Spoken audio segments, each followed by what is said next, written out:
Sekhukhune I, also known as Sekhukhune Matsebe, was the king of the Marota, more commonly known as the Bapedi or Pedi people. He ruled from the 21st of September 1861 until his assassination on the 13th of August 1882. When his father Sekwati died in 1861, Mampuru II, Sekhukhune's half-brother who was the son of Utemamulilo, claimed the throne. However, Sekhukhune challenged Mampuru's claim and forcibly took the throne. Mampuru was forced to flee into exile. During his reign, Sekhukhune employed various strategies to strengthen the Marota kingdom and defend it against external threats.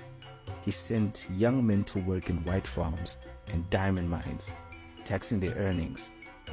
The revenue generated from the taxed earnings of these young men enabled the Marota people to procure firearms from the Portuguese in Delagoa Bay, which further enhanced their military strength and economic prosperity.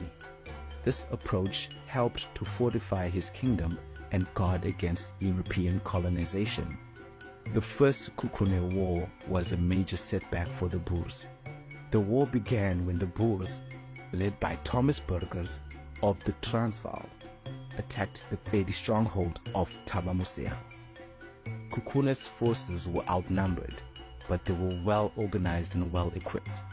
They used their guns and knowledge of the terrain to their advantage, and they were able to inflict heavy casualties on the Boers.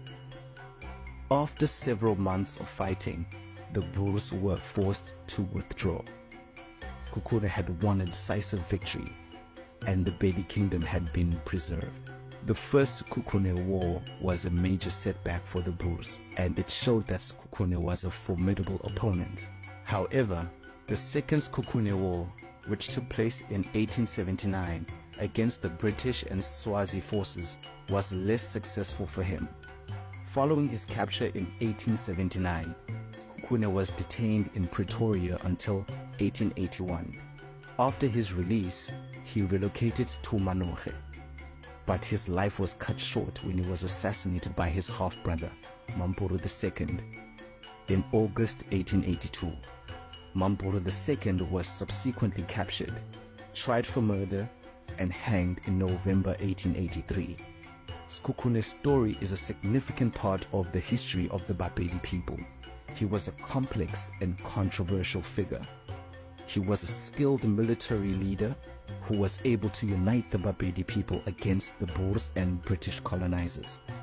Sekhukhune is remembered as a great king by the Bapedi people. He is seen as a symbol of resistance against colonial rule and a champion of the rights of the Bapedi people. Thank you for your support. Don't forget to check out our relaxing ASMR videos on YouTube.